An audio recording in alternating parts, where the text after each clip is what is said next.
ما در سال 1401 و در ایران هستیم و آنچه به زودی خواهید فهمید حتی برای آیندگان که این فیلم را می‌بینند هم باور کردنی نیست. اما حالا آن را ثبت می‌کنم تا آیندگان بدانند این زن در ایران موفق شد کاری انجام بدهد که هزاران مدیر و مسئول نتوانستند حتی به تحقق آن فکر کنند. یعنی زباله را ما تبدیل برمیگردونیم به خاک،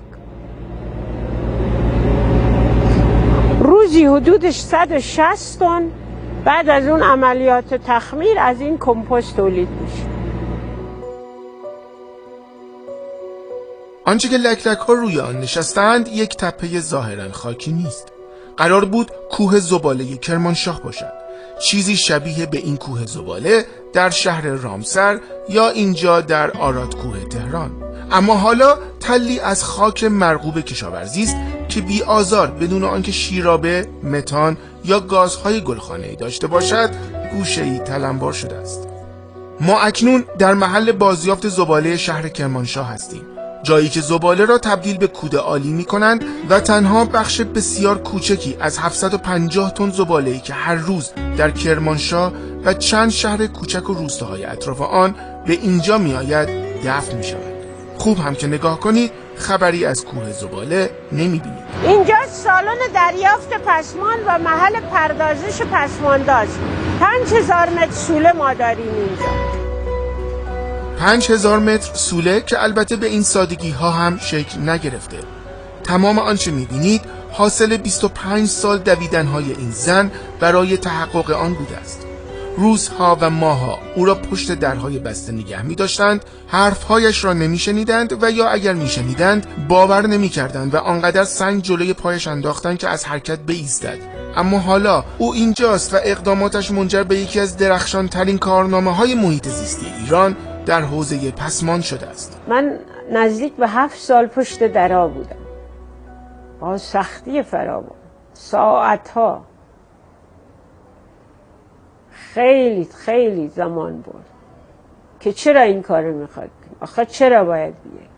چون شناخت مردمم از محیط زیست کم بود، مسئولا همه اینا در این 2 دهه پیش بسیار کم بود و اولویت‌های دیگری هم می‌بینن. اصلا برنامه دولت نبود که حفظ ما. اگر بود الان ما این وضعیت محیط زیست نداشتیم.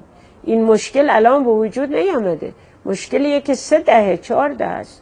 شما در بخشای دیگه، در آب، در خاک، تمام اینها که این همه مشکلات ایجاد شد، مخصوصا برای پسماند.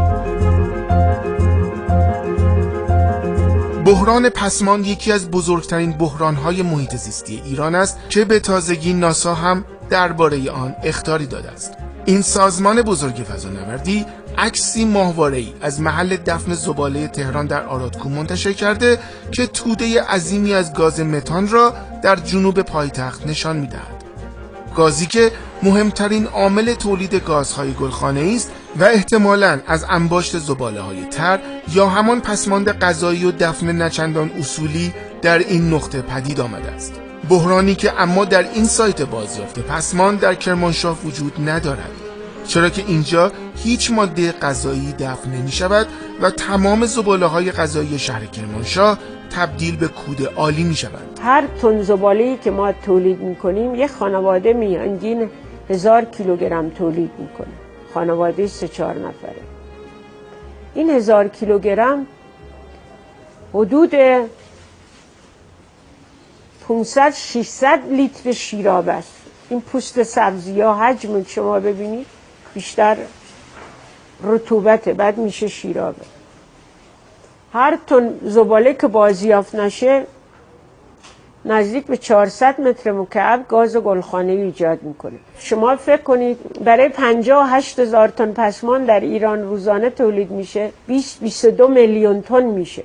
ببینید یه دریاچه است، 10 میلیون متر مکعب شیراب است، 50 میلیون متر مکعب گاز گلخانه‌ایه. این پشت سازی هایی که میبینید پسماند غذایی یا همان زباله تر هستند که قرار است در اینجا شیرابه هایشان جدا سازی شود.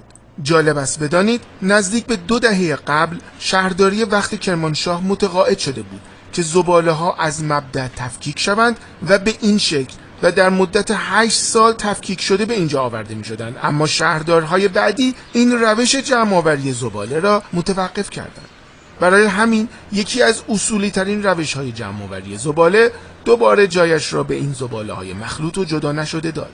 پس از آنکه زباله های مخلوط توسط این ماشین‌آلات، نقال‌ها و نیروی انسانی تفکیک می‌شوند، از سوله تحویل زباله داخل کامیون‌ها ریخته و به اینجا آورده می‌شوند. هفته اول رطوبت زیادی شیرابه آزاد میکنه که ما با کمپوست اینو جذب میکنیم، بخش کمیش آزاد میشه.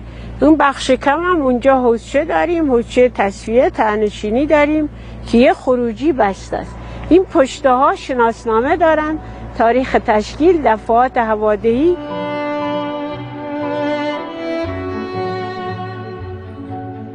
هوادهی به مدت 8 هفته انجام می شود.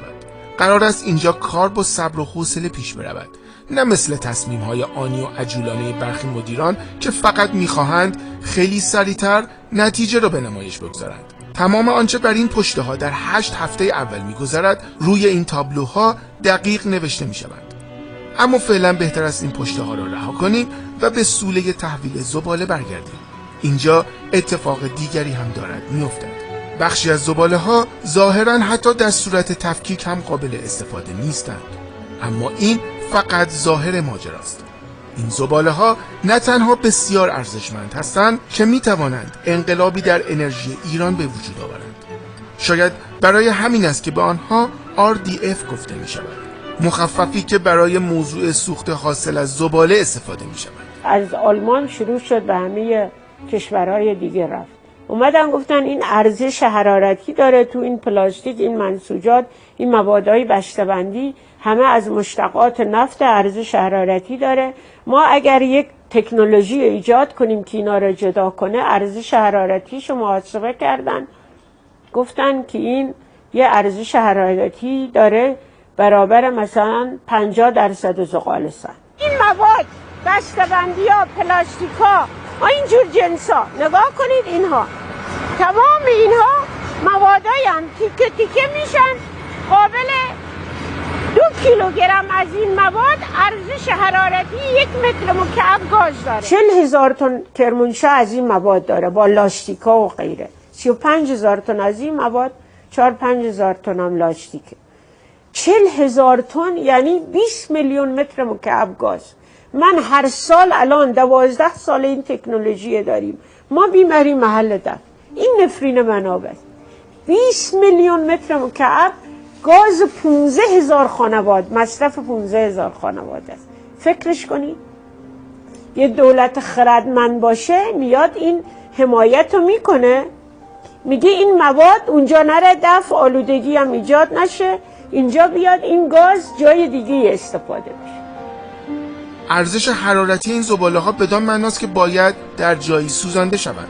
اما این زباله‌ها حتی اگر با زباله سوز هم از بین بروند خطرناک هستند، چرا که گاز دیوکسین تولید می‌کنند. اما یک جا وجود دارد که اگر آنجا سوزانده شوند نه تنها خطری ندارند که می‌توانند باعث صرفه‌جویی شوند. جایی که حرارت کوره‌ها بیش از 1500 درجه سانتیگراد است. اگر این احتراق بالای 1000 درجه بسوزه ایجاد گاز دیوکسین نمی‌کنه.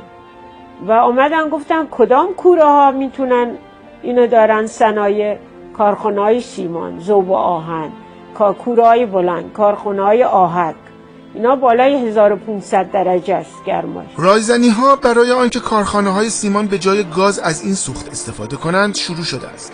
ایران سالانه 21 میلیون تن زباله دارد که طبق محاسبات خانم شیرزادی 4 میلیون تن آن پسماندی است که قابلیت تبدیل به سوخت حاصل از زباله یا همان RDF را دارد. شاید باور آن سخت باشد، اما اگر چنین اتفاقی در ایران بیفتد سالانه 2.5 میلیارد متر مکعب گاز شهری صرفه جویی می شود. وقتی درباره نفرین منابع صحبت می کنیم از چنین کوتاهی بزرگی که همه دولت‌ها تا کنون مرتکب آن شدند صحبت می کنیم. اما همین استفاده از زباله به جای سوخت یک مزیت دیگر هم دارد. زمانی که این مرکز بازیافت کار خود را آغاز کرد 70% پسماند جداسازی و 30% آن دفع می شد. با تجهیزات پیشرفته‌ای که به این مرکز وارد شد، میزان دفن به 15% رسیده بود که با قطع تفکیک از مبدأ به 20% رسید. اما نکته اصلی آن است که این 20% به راحتی میتواند به 3% تبدیل شود، یعنی تقریبا هیچی. 17% میتونه بره سوخت سیمان و خروجی در واقع حدود بین 3 تا 5%. اونم از سطح شهر تو این مخزنا نخاله میاد، یه عده‌ای تعمیر میکنن، تو نخاله میریزن، رفتگرا که جارو میکنن رفت و رو هم میریزن تو همون، در واقع خاک و نخاله است. اما یکی از بزرگترین ثروت‌های تلمبار شده در اینجا این کوه‌های بزرگ خاک و مواد عالی هستند که همینطور به حال خود رها شدند. انگار هیچ شخص مدبری در دولت و به خصوص جهاد کشاورزی وجود ندارد تا با این گنج بزرگ زمین‌های کشاورزی ایران را احیا کند. این پشته‌ها قرار بود زباله باشند، حالا مقوی ترین غذا برای زمین و احیای آن هستند. شما ببین اینجا لابلای دست من ببینید اصلا نمیچسبه. این وقتی بره داخل خاک چسبندگی دیگه نداره، خاکو باز میکنه، حجم خاک زیاد میشه، رطوبت خاک رو حفظ میکنه، جذب آب بیشتر میکنه، تأثیرات بافت خاک رو عوض میکنه، میکروارگانیسم‌ها فعال میشن و وقتی میکروارگانیسم‌ها در خاک فعال بشن هوموس در خاک تشکیل بشه و در مرور زمین دوباره اون حالت خودش رو برگردون. در شهرهای دیگه زباله کوها درست کردن، مثل سراوان، مثل آرادکو. ما اینجا کودکو درست کردیم. اینکه کشاورزی به دلیل بحران آب و خاک در ایران به خطر افتاده را همه می‌دانند، اما حالا راه حل آن هم پیدا شده. لااقل می‌شود خاک را از شر زباله و فرسایش نجات داد. اما همیشه برای مدیران در ایران راه حل چاره کار نبوده است. آنها باید تصمیماتی بگیرند که نمیگیرند. باید برای آنکه این کوه کود به دست کشاورزان برسد یارانه پرداخت شود، چرا که این کود برای کشاورزان خیلی گران است. اما هنوز عزمی برای نجات زمین در ایران وجود ندارد. یک زن توانسته تکه کوچکی از زمین را نجات دهد. هزار مدیر اما هنوز نتوانستند حتی یک بحران محیط زیستی در ایران را حل کنند. همه چی رو به کشور میتونی وارد کنی با پول نفت. ما میگن ما مردم نگران نباشید، من یادمه پرتقالات شب عید یخ زده بود از مصر وارد میکنیم، برنج کم آمده انبارا پر از تایلند و کجا و مصر وارد کردیم، چه کم گوشت میریم از برزیل میاریم، چه هر کالایی، خودرو نمیدونم چه، ولی محیط زیست نمیتونیم وارد کنیم. ما برای حفظ محیط زیست به همه مردم ارتباط داره، به مسئولا ارتباط داره. یک ایران داریم، یک زمین داریم و باید حفظش کنیم.